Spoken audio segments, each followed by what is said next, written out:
Aujourd'hui, je vais vous partager 10 vérités simples mais efficaces qui vont vous permettre de vous sentir beaucoup plus en paix avec vous-même. Ces vérités vont vous aider, on va dire, à être beaucoup plus light dans votre vie et aussi plus aligné en quelque sorte. Alors, la première vérité, c'est que vous ne devez rien à personne. Alors, ça paraît simple, mais en fait, beaucoup de gens pensent que à chaque fois qu'ils font quelque chose, ils ont des comptes à rendre. Alors que non, en fait, vous êtes votre propre personne, vous n'avez de compte à rendre à personne. Encore une fois, petite nuance ici, si vous êtes mineur, bien évidemment, vous avez des comptes à rendre à vos parents.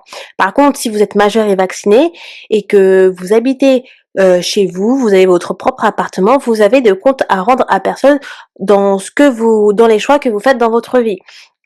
Après, tout est relatif, hein, bien évidemment. Quand je dis vous n'avez de compte à rendre à personne, que vous ne devez rien à personne, c'est dans le sens où si vous prenez une décision, comme je ne sais pas, vous souhaitez partir à l'étranger pour faire un break, ou vous souhaitez changer de boulot, vous êtes célibataire, vous n'êtes pas lié en fait dans un mariage ou avec quelqu'un où vous partagez des factures ou quoi que ce soit, voilà, vous n'avez pas forcément de compte à rendre à quelqu'un. Vous êtes en fait décisionnaire de votre propre vie. C'est de cette façon que j'ai envie de dire. C'est que souvent, on se retient de faire certaines choses parce qu'on a l'impression qu'on a des comptes à rendre à des gens en fait. Et même parfois quand vous êtes entrepreneur, vous avez l'impression que vous devez tout partager sur les réseaux sociaux parce que vous avez créé une audience et vous vous dites que vous devez rendre des comptes à votre audience en disant ce qui s'est passé sur certaines choses, sur votre vie. Alors que pas du tout. Vous avez le droit et le choix de décider ce que vous souhaitez partager ou non et vous n'avez pas de compte à rendre à votre communauté. Clairement pas. Donc ça, c'est la première vérité. La deuxième vérité, c'est que aller lentement reste quand même de l'avancement. C'est-à-dire que quand vous pensez que vous ralentissez, veut dire que vous, en fait, n'avancez pas, c'est totalement faux. Ça, c'est encore une misconception, une fausse idée. Quand vous ralentissez, vous avancez quand même. Encore une fois, quand vous prenez du temps pour vous, ça vous permet de contribuer quand même à la contribution de vos objectifs puisque vous allez être beaucoup plus productif et efficace par la suite. Donc autorisez-vous à ralentir pour mieux avancer. La troisième vérité, c'est que l'énergie vient avant la discipline. Qu'est-ce que je veux dire par là? C'est que vous pouvez très bien être discipliné, mais si vous n'avez pas forcément d'énergie, ça va être un peu compliqué aussi. Donc, il faut quand même avoir cette énergie-là avant d'être discipliné. Puisque sans énergie, vous pouvez rien faire en fait. Sans pétrole dans votre voiture, vous allez pas avancer. Donc c'est un peu la même chose. La discipline, elle intervient quand la motivation échoue. La discipline, c'est ce qui permet de garder de la structure et de rester droit, rester strict. D'accord? À l'armée, ils sont disciplinés. Ils n'ont pas envie de tous les jours de se lever le matin à faire leur entraînement ou quoi que ce soit. C'est simplement qu'il y a la discipline qui est là.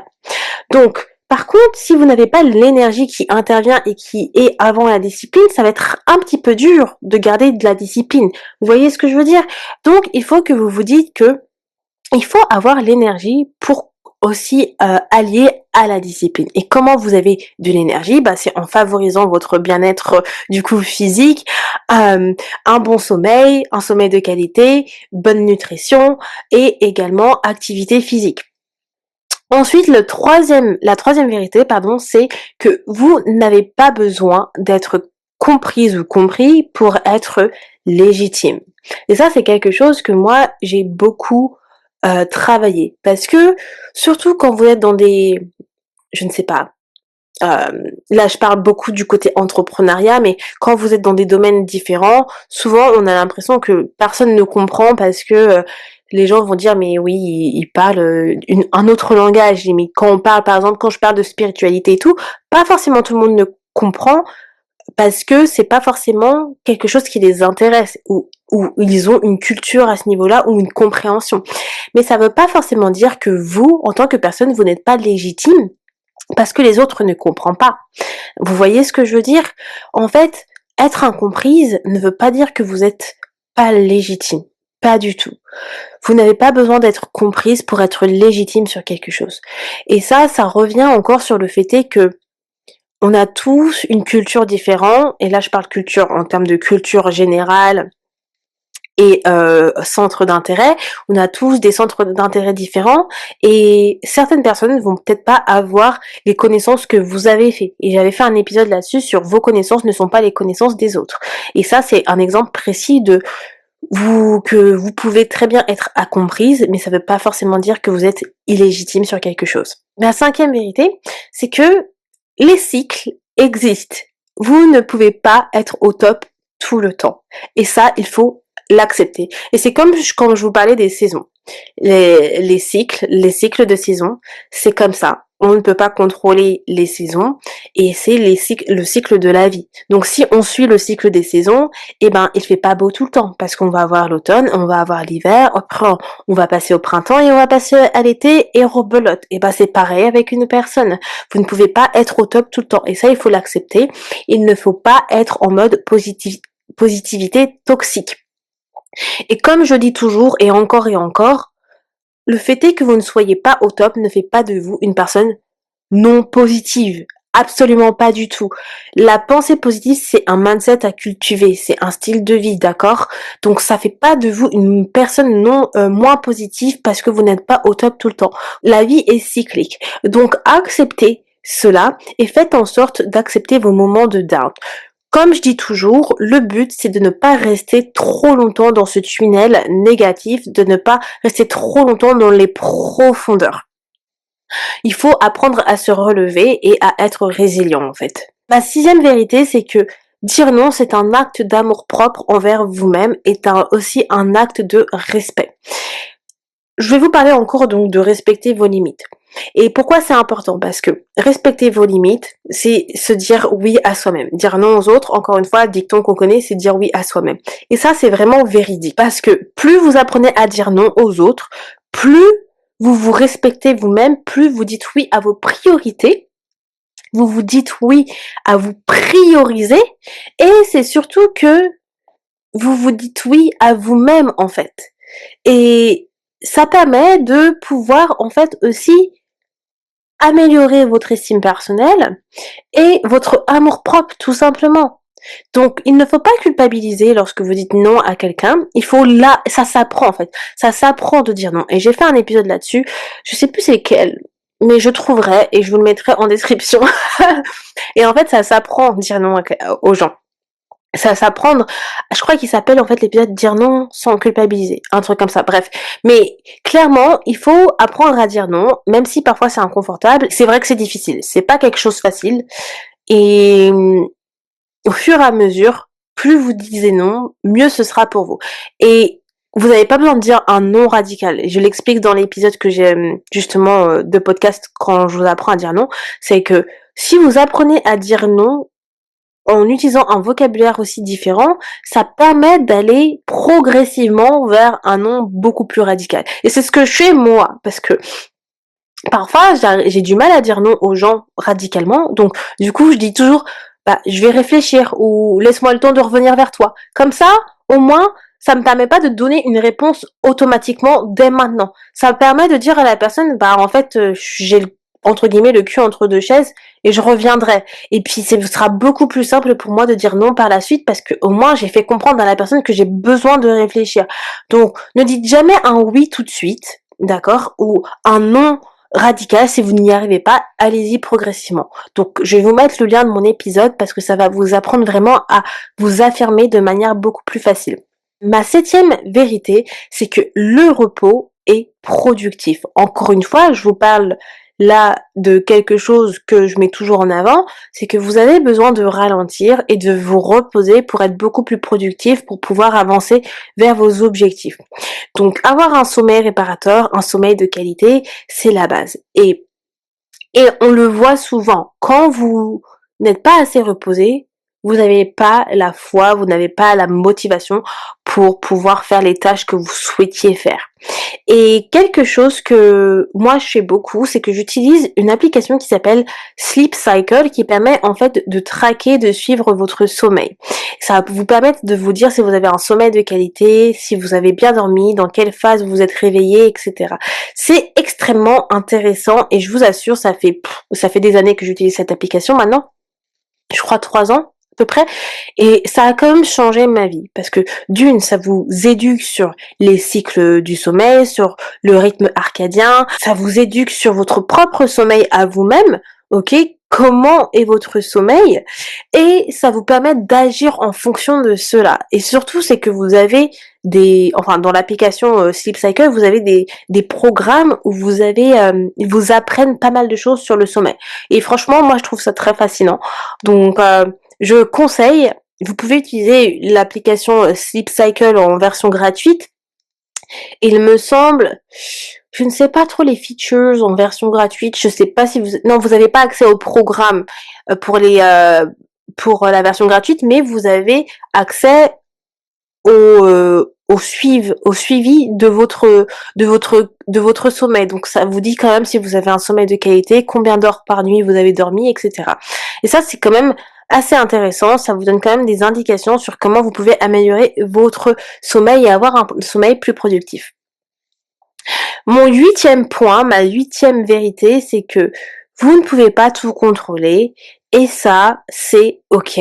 À tous les contrôles fric, si vous aviez été contrôle fric, I know, j'ai été contrôle fric aussi, il faut accepter.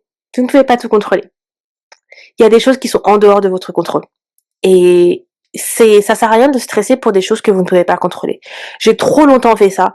Et je vous assure, hein, parfois, ça m'arrive de revenir dans ces états de contrôle et je suis obligée de me faire des body scans et de me remettre en mode Andy, est-ce que c'est dans ton contrôle? Si c'est pas dans ton contrôle, il n'y a rien que tu puisses faire. Donc ça sert à rien de t'en soucier, en fait. Vous ne pouvez pas tout contrôler. Il faut l'accepter, d'accord? Clairement, si c'est des choses que vous ne pouvez pas contrôler, eh ben, ça ne sert à rien de s'en soucier. La chose qu'il faut que vous vous focus, c'est les choses que vous pouvez contrôler, qui sont dans votre contrôle. Et ça, c'est libérateur. Ça fait une grosse différence sur votre mental et sur votre vie en général. Ça vous donne beaucoup plus de paix intérieure. Je vous assure à 30 000%. Ma deuxième vérité, c'est que vous pouvez recommencer autant de fois que nécessaire. Il n'y a pas une date d'expiration sur ce que vous devez faire dans votre vie, il n'y a pas de limite à ce que vous pouvez faire. C'est-à-dire que si aujourd'hui, par exemple, vous pensez que vous souhaitez faire une reconversion professionnelle parce que vous avez fait, je ne sais pas, vous avez un boulot qui ne vous convient plus, et ben vous avez le droit de recommencer. Vous n'êtes pas obligé de rester au point où vous en êtes aujourd'hui.